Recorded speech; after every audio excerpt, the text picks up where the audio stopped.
Ilmu pernapasan menjelajahi respons sistem saraf dan dampaknya pada variabilitas detak jantung. Pernahkah kita merenung, mengapa saat cemas atau gelisah, napas kita menjadi pendek dan cepat? Atau mengapa saat tenang dan damai, napas terasa lambat dan dalam? Itu bukan kebetulan.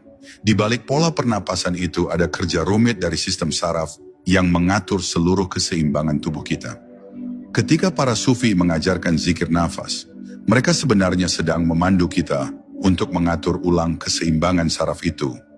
Bukan hanya untuk kesehatan fisik, tetapi untuk membangun ketenangan batin dan kesadaran spiritual yang lebih dalam. Ilmu modern pun kini mengakui hal itu dengan gamblang. Tubuh manusia diatur oleh sistem saraf otonom yang terbagi menjadi dua, simpatis dan parasimpatis. Sistem simpatis berfungsi saat tubuh menghadapi tekanan, bahaya atau stres. Ini yang membuat jantung berdebar, napas pendek, otot menegang. Sementara sistem parasimpatis adalah kebalikannya. Ia bekerja saat tubuh dalam keadaan tenang, aman dan damai.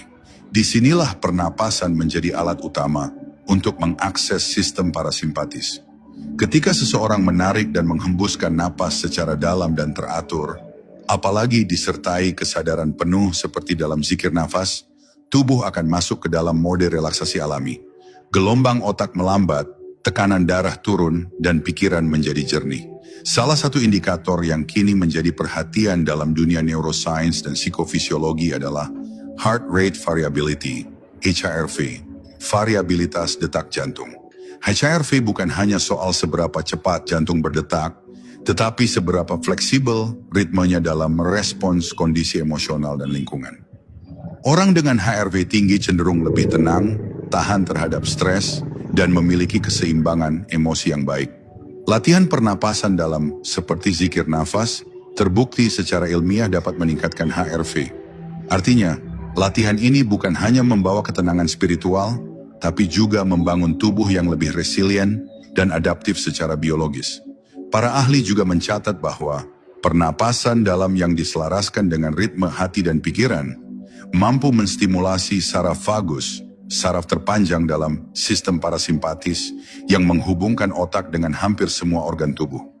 Aktivasi saraf vagus menghasilkan efek menenangkan yang menyeluruh dari otak hingga pencernaan, dari detak jantung hingga suasana hati. Dan ketika napas dibimbing oleh zikir, efeknya menjadi dua arah. Tubuh mendapat ketenangan dan jiwa mendapat kedekatan dengan ilahi. Inilah yang membuat zikir nafas menjadi amalan yang sangat lengkap, menyentuh dimensi fisik sekaligus metafisik. Dalam praktik zikir nafas, ritme yang digunakan biasanya lembut dan berkesadaran. Menarik napas perlahan sambil menyadari kehadiran Allah, dan menghembuskannya dengan penyerahan total. Beberapa tarekat bahkan melatih pola tertentu seperti 5-7-8 detik untuk menarik, menahan, dan menghembuskan napas, yang ternyata selaras dengan teknik coherent breathing dalam psikologi barat modern. Hanya saja, dalam tasawuf, aspek spiritual menjadi jiwa dari praktik ini. Karena itu, latihan yang tampak sederhana ini sesungguhnya membawa dampak besar secara jasmani maupun rohani. Yang menarik, para sufi zaman dulu sudah memahami dampak ini jauh sebelum sains menjelaskannya. Mereka menyebutnya sebagai membuang kekeruhan dari hati atau membersihkan jalur-jalur nafas dari hijab-hijab duniawi. Kini kita tahu, secara fisiologis, latihan napas memang mampu menurunkan hormon stres seperti kortisol, meningkatkan produksi hormon bahagia seperti serotonin, dan mengaktifkan gelombang otak alfa, gelombang yang berkaitan dengan relaksasi mendalam dan daya cipta spiritual. Maka ilmu pernapasan dalam kerangka zikir nafas bukanlah sekadar latihan fisik atau teknik meditasi. Ia adalah seni menyelaraskan tubuh, pikiran dan ruh dalam satu tarikan napas yang penuh makna. Dan di dalam napas itu ada ketenangan, ada keseimbangan, ada pengenalan terhadap diri. Bahkan ada kemungkinan untuk bersua bukan dengan dunia luar, tetapi dengan sang pemilik hidup yang selama ini lebih dekat dari urat leher kita sendiri.